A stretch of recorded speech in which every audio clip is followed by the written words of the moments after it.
বন্ধুরা, স্টার জলসার জনপ্রিয় ধারাবাহিক শুভ বিবাহতে চলছে টানটান উত্তেজনা। তেজ ও সুধার বিয়ের আসরেই তেজ জানতে পারে সুধা ডিভোর্সি।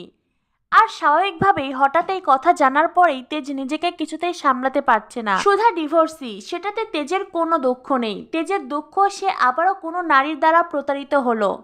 তেজ কিছুতেই সুধার এই প্রতারণাকে মেনে নিতে পারছে না। তেজ মনে করছে সুধা লোভী, সুধা মিথ্যেবাদী। তেজ সুধাকে বলে, আমার কাছে আমার পরিবারের সম্মান সবচাইতে আগে, তাই এই বিয়েটা আমি ভেঙে দেব এক্ষুনি। এই বলে তেজ বেরিয়ে যায়।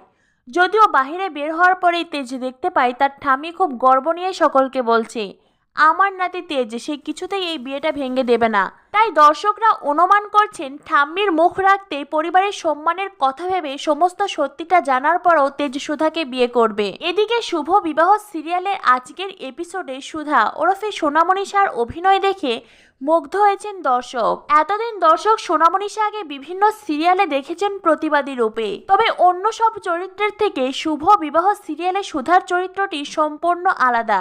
এই ধারাবাহিকে সুধার চরিত্রটি যেমন অসহায়, ঠিক তেমনি সমস্ত ঝড় তুফান সামলে রুখে দাঁড়ানোর ক্ষমতাও তার আছে।